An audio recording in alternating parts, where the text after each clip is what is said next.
السلام الله وبركاته.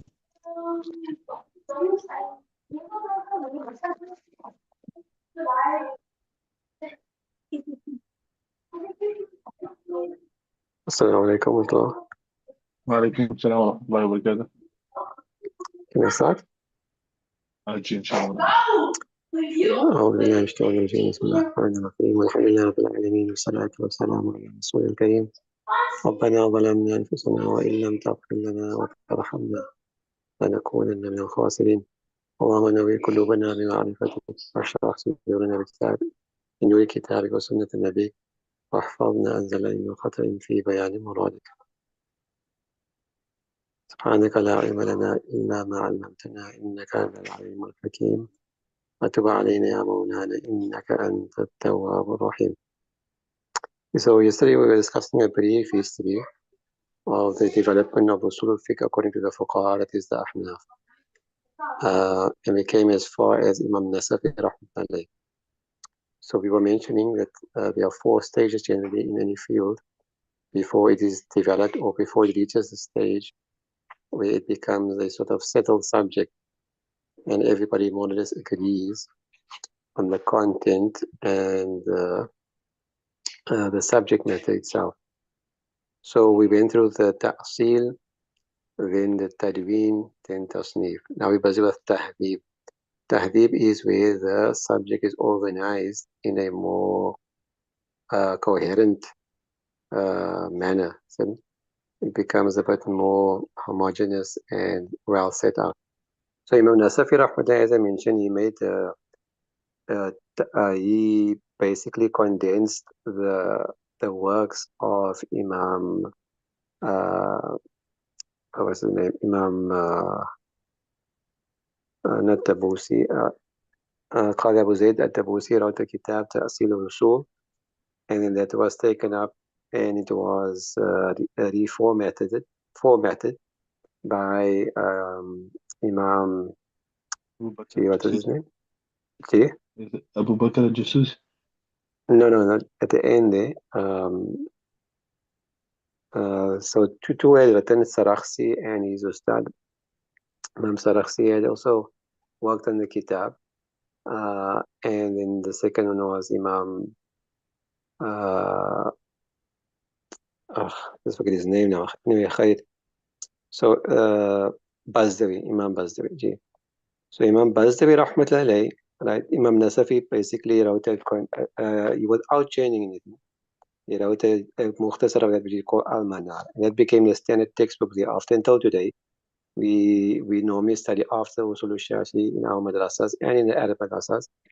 They study one of the shuruhat of Manar, either Nurul Anwar of Mullah Jiwan, which is more popular in the Indo-Pak region, or they do the sharah by the name will come into my tongue this evening. They do a different sharah also by a different scholar, also on Manar. So anyway, whatever it is, that is still today, that's a popular text of Usool. Then the next big development, or the next big step and further settling of the subject was Sadr al-Sharia, rahmatullah alayhi. Sadr al-Sharia, name was Abdullah ibn Mas'ud, sorry. He is the author of Sharh al-Wiqaya, rahmatullah alayhi. Sharh al-Wiqaya, which is also done and very popular in the Pak madrasas. The author of that kitab, Sharh al-Wiqaya, he took the next big step when it comes to the Usool al-Fiqh, because he was a master in both the ma'qul subjects, such as mantiq, ilm al-hay'a, falsafa, and so on and so forth. And he was also a master in fiqh and the usul of fiqh. He studied under his grandfather. In fact, his grandfather wrote the original Kitab al-Wiqaya, and he wrote the Sharh of Wiqaya. So, anyway, so he reordered the subject matter along the ways and the manners of the Mantiqiyun and the people of Mantiq. And at that time, obviously, there was heavy influence of Mantiq in the Usul al-Mutakallimin. The Usul al-Mutakallimin was basically, they had organized their kitabs according to the Mantiq ways and according to the Mantiq procedure. So he had a look at that and he reorganized the Usul al-Fiqh also according to that. He didn't change the Usul stayed the same, but he just reorganized it and made it a bit more intelligible, so to speak. And more, and he also made tarjih very, very important. And then he gave and he showed why all the views which passed before with regards to this particular masala, this is the preferred view. And he gave the reasons for that and the arguments of why that is the preferred view. So this was a huge step. And then he also is the first person that divided the kitab into two or three. The Taqsimul Masail, the Masail, and then followed by the Ahkam, which I explained to you in the kitab. The Ahkam refers to, like we always discussed, Fard Wajib, what is the meaning of Fard Wajib, Makruh, Haram, and all of those things. Rukhsa, Rukhsa, Azimat, all those things are discussed. Right? In the Masail, the Kitab, Sunnah, Ijma, Qiyas, those four things are discussed. And that's under the Ahkam.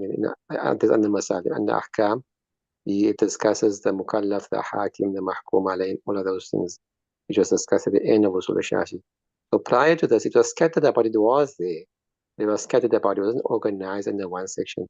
So he organized it under one section and he completed it as well. He added to that as well. The rest of things that were missing or omitted had been omitted by the previous scholars.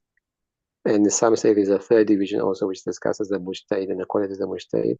So he did all that. So this was the next big step, and everybody that came after him used him as a reference point. They might have differed in the way they wrote the kitab and so forth, but he was always used as a reference point. Everybody had their eyes on him and his kitab. Okay? So his kitab is called Tankih, and he wrote the Sharaf and Tankih, At-Tawdih. At-Tankih, and then At-Tawdih. He himself wrote the Sharaf, At-Tawdih. And then there are Sharahs on the Sharah of these. On the Sharaf of these, there are many other shuruhat as well. Like I said, everybody that came after him basically used him as the reference point.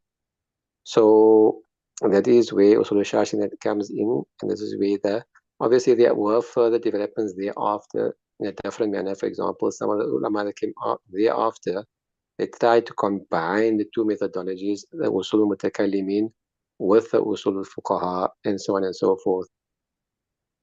Like like Ibn Sa'ati and others, understand? But that's a different discussion. So this is basically where, so the two big or three big movements as well as Imam Qadi Abdabusi, then that was the first big step in settling the usul al-fiqh of the Ahnaf. Then was Imam, forgot his name again now. What did I say? Bazdawi. Imam Bazdawi rahmatullah alayh, I said. And the third big step, right, was Ibn Sadr al-Sharia, the author of Sharh al-Wiqaya. Understand? So those are the three main building blocks, you could say, of how we find usul fiqh till today, according to the Ahnaf. That brings us to the end, inshallah, this brief introduction.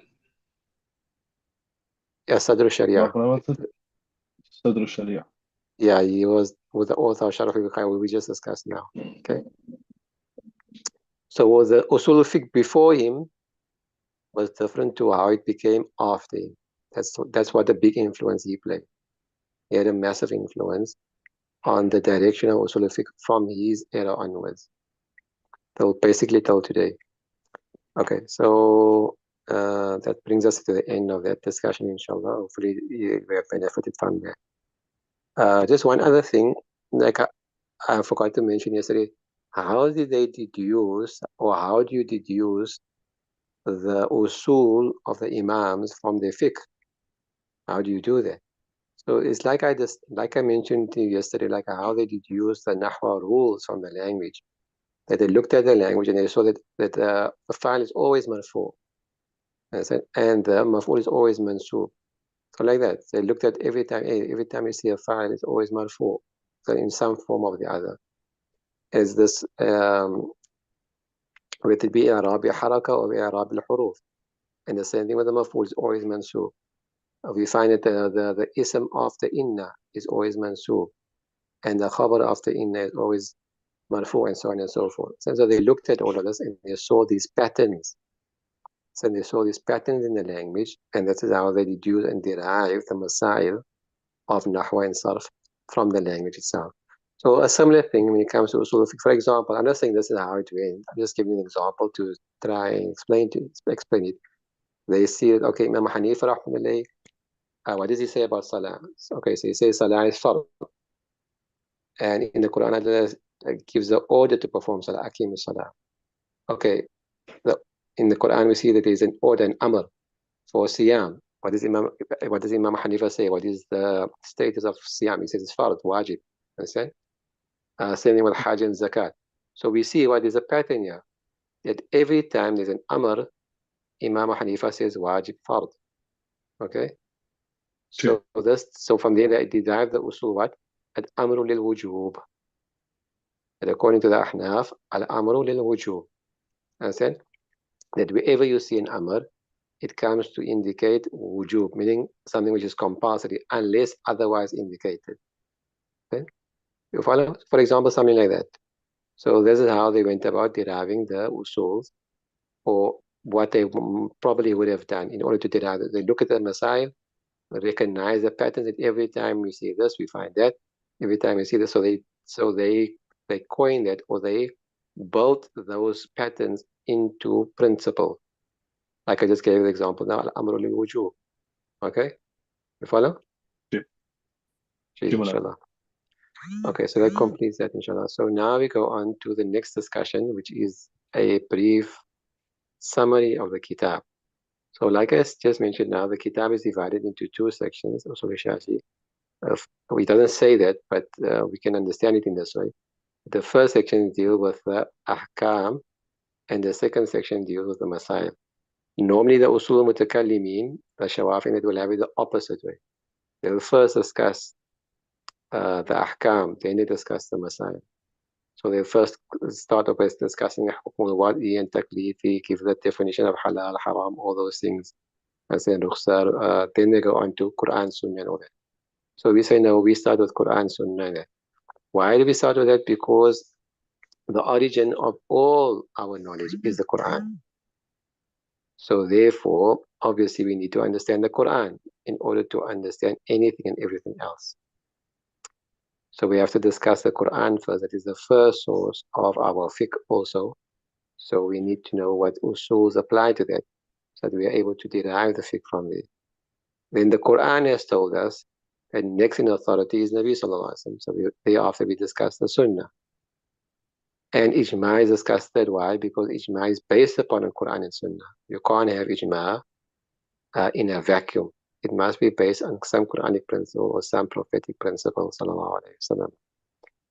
And Qiyas is obviously where the Quran, Sunnah, or Ijma doesn't clearly, directly, explicitly mention any masala or any hukam regarding that particular masala, that a particular happening which has occurred for the first time in our contemporary society, for example. But the Qiyas has to be based also on some principle which is established in the Quran, the Sunnah, or Ijma. Therefore, it comes last. And I think that's why Qiyas is discussed last and final. Okay? So those are the four the four discussions or four things that are discussed under the Masail. Right. Well, now, with regards to the Quran, obviously the Quran was revealed. Obviously, the Quran was revealed in a language, and more specifically, the Arabic language. So we need to know how the Arabic language works in order for us to understand the message, because you will speak something in order to convey a meaning, in order to convey a message. So without knowing how the language works, you won't be able to understand the message. So in order for us to understand the hukam and the fiqh that derives therefrom, we need to understand how the language works. So keeping that in mind, the kitab, the words of the Quran and the Sunnah, in fact, is divided into four categories. Like I told you, Imam Abu Zayd al-Dabusi is the first one that came up with this quadrant, and he divided things into quadrant into fours, and which was later adopted by everybody, including the mutakallimin as well. So he says that with regards to the words, or we say that with regards to words, is divided into four categories. The first category obviously with regards to the origin of those words. من حيث الوضع أو باعتبار الوضع. أقسامه باعتبار الوضع. أقسام اللفظ باعتبار وضعه. وضع, as I told you before, when you're doing the kitab, means the coinage of the words. Coinage means what was that word originally intended by the speakers, originally intended to be used for. What meaning was that word originally intended to be used for by the speakers of the language? So, qamar, what does qamar mean? What does it refer to? The moon. Ward refers to a flower, sweet smelling flower, and so on and so forth. So, the original usage of the word, we find that it is divided into four categories. If that word is used for a specific thing, if that word is used for a specific thing, and whether it be specific in its type, in its genus species, or for a particular person. And so either for a specific genes, specific note, or a specific fard, a specific species, a specific category or subspecies, or a specific person. Then we call that word khas. For example, insan, right? Insan. So it is used specifically for one type, one species of creation. That is the human being. And to the exclusion of, so when you say human or insan, it excludes all other creations, malaika, jinn, animals, and so forth. It becomes specific. And you're speaking about human beings. If I say a rajul, then that becomes specific. That it is a specific category of human being, excludes the female. And if I say Zaid, then that is a specific person, fard. Understand? Even though other people may share that same name, but when I say Zaid to you, both I, the speaker, and you, the listener, knows which specific Zaid I am speaking about. So Zaid is also khas. Why? Because he has certain characteristics and habits and features and whatever else that no other Zaid has. So they might share the same name, but they're all specific individuals in their own right. You follow? Okay. So that is khas. If that word it refers to multiple things, it's in more than one thing, then it is am. Rijal, for example, said. So it refers to, if it refers to different things that share a commonality, that share a common feature, then that word will be am. So in general. And if that word, it can refer or can have multiple meanings. If that word has multiple meanings without one specific meaning being if that word has one specific if the word has multiple meanings and each of those meanings is its original coinage. For example, the word ayn in the Arabic language is used for gold. It's also used for the eye, also used to refer to spring, and. It has multiple meanings. And each of these meanings are is an original meaning of the word.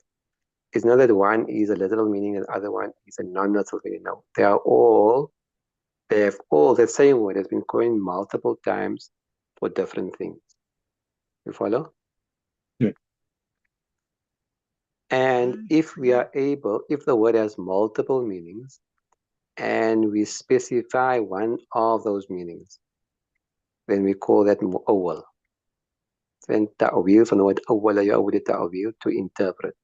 So through the text or through the context in which the word has been mentioned, we are able to interpret, or through external sources, we are able to interpret and specify that from the 4 or 5 meanings that this word has, this is the intended meaning. And this one meaning is the intended meaning in this context, and it is mu'awwal.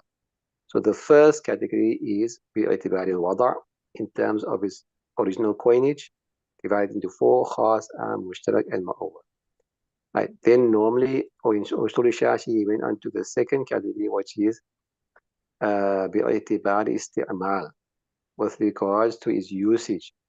So these words, whether it be khas, whether it be specific word or non-specific or multiple meaning, whatever, how is it used?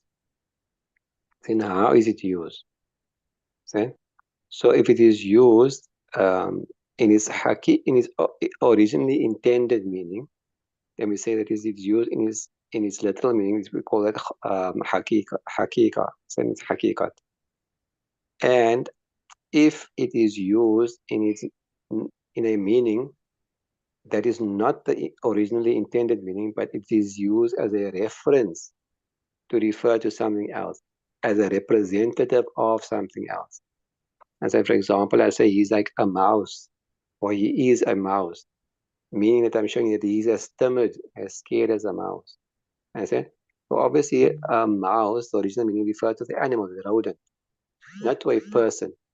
But we are using that word as a representative of a specific feature in this person to refer to him.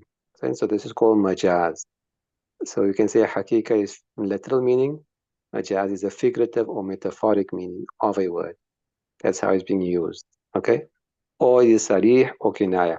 Now, I mentioned to you before that actually sarih and kinaya is not a subcategory, third and fourth, but rather it is both hakikat and majaz can either be sarih or can be kinaya, meaning that it is very clear that you are using it in its hakiki meaning or you're using it in its majazi meaning. For example, I saw a lion on a mimbar delivering a bayan. It's clear as daylight that I don't mean an actual lion, king of the jungle. I'm speaking about a person, okay? And if I say I saw a lion in the zoo, then again it's as clear as daylight that I'm using the word in its hakiki meaning. You follow? So either it's clear, sarih, it's very, very clear and explicit which meaning I intend. Or is kinaya is not clear. See? It's not clear whether I'm using it in its original meaning or not. We don't have time to go over the hukum of each, right? That you can refer back to the kitab itself. What is the hukum of khas, and all of those things, inshallah. You can refer back to the kitab. Okay, so that's the second category. Then the third category is what regards after we now know whether a word is specific or non-specific, whether it's been used in its originally whether it's been used in its literal meaning or figurative meaning, then we also need to see how clear is that word in its meaning, and how apparent or how explicit or how ambiguous is it in its meaning. Okay, so there's also for each.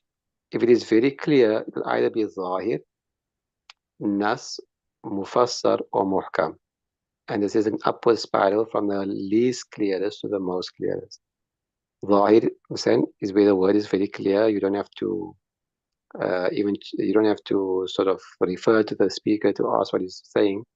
Nas is more clear than that. Mufassar is where the speaker himself clarifies what he's saying, even though what he said is clear.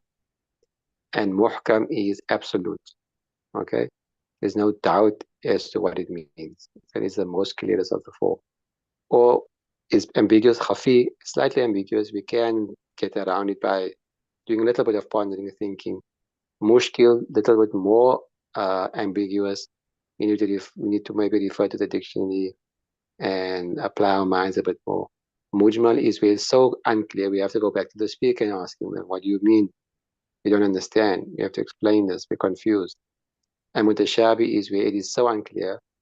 It's completely unclear. We don't know what it means. And there's no hope of getting any clarity from the speaker as well. Like alif lam mim, we don't know what it means. And it wasn't explained. So we leave it as it is. So yadullah and so on and so forth. We don't know what those words mean. I understand what it means, but we don't know what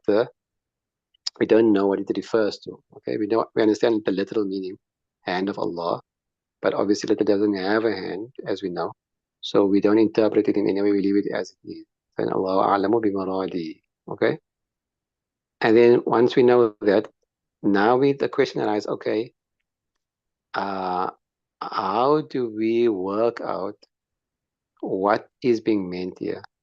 So now how can we understand? What can help us to understand whether a word is whether a word is khas, etc., whether it is sarih, kinaya, and so forth. How do we go about getting those meanings? So they say from the text. Now the text will either be directly from the text, so ibaratun nas, or the text is indicating towards it, or hinting towards it, isharatun nas, or the text is pointing towards it without specifically saying so, talalatun nas, or the demand of the text is such that you have to assume that meaning or that word to be there. This is iqtida'un nas. Right? So ibaratun nas, for example, وَلَا تَقُلْ لَهُمَا أُفٍّ. Right? So the text tells us what? That don't say uff to your parents. Don't speak rudely to your parents.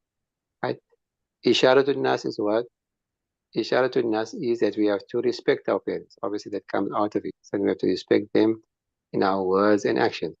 The Latin nas is of what? That we can't hit them and shout them, kick them. That we don't say oof, so we can say any other words. No. So you can use FMBs, no. And why? Because you can't use such a light word against your parents, considered to be disrespectful. And obviously anything more vulgar would be even more greater disrespectful. If you can't hurt them verbally, then to hurt them physically will be greater. So that's the Latin nas. The iqtida'u nas innamal a'malu bin niyat, that actions are only by intention. So obviously we have to assume there's something missing there, because we know actions can't happen without intentions. I can go to the wudu khana without an intention, make wudu. So the action took place. So we have to say what innama thawabul amal. Innama thawabul amal, for example, bin niyyah. That the thawab is only gotten if you have a niyyah and so forth. So that's the iqtida'un nas, that the text demands us to assume something there, which is not verbally voiced, but it has to be there for the sentence to make sense. You follow? Yeah. Yes, I hope you're recording everything, inshallah. I think I gave you a example from English also, that if a person says, where were you yesterday? So you say shop. How come you're not going to say where were you? So you just say shop. So iqtida'un nas is what? I went to the shop, or I was busy in the shop, or I needed to go to the shop, or doctors, and I needed to go to the doctor. Something happened to me, I needed to go to the doctor. That's why I was not present. So obviously, uh, uh, we have to assume that was implied. It wasn't specifically verbalized, but that was implied, because without that, what you say doesn't make sense. What do you mean, doctor? Must I talk to the doctor? Must I go to the doctor? Why? I'm asking you, where were you? What are you saying, doctor? That it won't make sense without us assuming that. You follow? Yeah. Right. So those are the 4 categories of words and the meanings that we relate therefrom.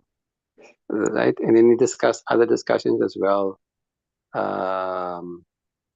Whether it's mutlaq or muqayyad, amr and nahi was a long bayan there, and the types of amr and nahi as well, which is whether it was a mi'yar or whether it was uh,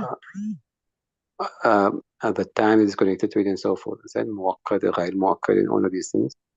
That is all discussed under that as well. So those are all types of khas. Amr and nahi is all types of khas. And the various, and then also we discuss where under nahi qabih li aini, qabih li ghairihi, and that discussion they took place as well. أداء انقضاء أداء قاصر أداء كامل انقضاء القاصر أداء قاصر and so forth. All of the discussions were discussed under these 4 categories there as well. Okay. Anything you didn't understand? You all right? Not at the moment. And then we go on to Sunnah. Time is up. Okay. Okay, shall we wrap it up tomorrow, inshallah? It shouldn't take long. The next 3 Sunnah, Ijma and Qiyas, that shouldn't take long, inshallah. Apologies for that. I thought it would complete by today. Anyway, khair. Then I'll get. سبحان الله وبحمده سبحانك اللهم وبحمدك نشهد أن لا إله إلا أنت نستغفرك ونتوب إليك تقبل الله منا ومنكم السلام عليكم ورحمة الله وبركاته. عليكم السلام ورحمة الله وبركاته.